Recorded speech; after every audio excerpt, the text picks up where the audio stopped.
Tomlin when he was talking about, maybe in semantics, about the quarterback in the depth chart at his news conference today. Tomlin. Kenny Pickett's still listed as the first quarterback there. Why aren't you ready to maybe commit to Mason at that spot whenever Mitch and Mason switched earlier this season? I'm sorry, what's your question again?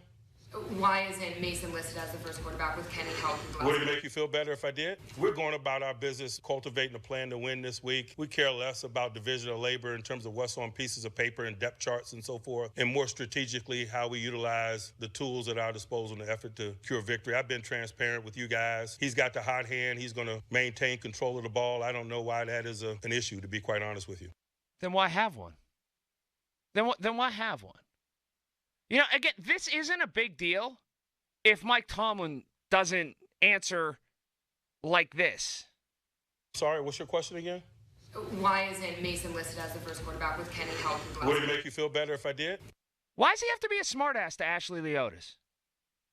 Seriously. You know, and then I'll be the guy that's a Tomlin hater, and I'm not. But why do you talk to people like that? These are people that are sent there and people who are charged with the duty and people that have a job, and they're all big boys and big girls. They're not crying about it. I'm not crying about it. But why talk to people like this? Why isn't Mason listed as the first quarterback with Kenny healthy? Would it make you feel better if I did? No, it wouldn't make people feel better. But it would be a sake of accuracy. And it is curious.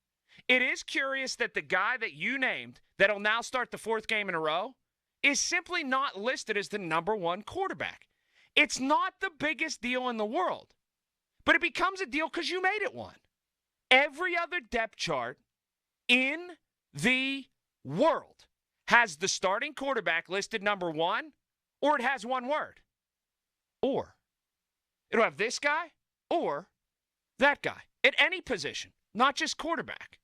So this is why, let's say it's an innocuous question in week 6 of the Pittsburgh Steelers season, last year, the year before, or next year. Why should we ever believe anything this man says on Tuesdays? And I'm not indicting just Mike Tomlin. There's a lot of football coaches like this. They treat their job like it is the Pentagon. And if they want to do that, that's fine. That is fine. But we reserve the fact not to believe them. And we reserve the fact to think that they're lying about things at times. But there's simply no reason to talk to people like this. Why isn't Mason listed as the first quarterback with Kenny healthy? Would it make you feel better if I did? I mean, why be a smart aleck?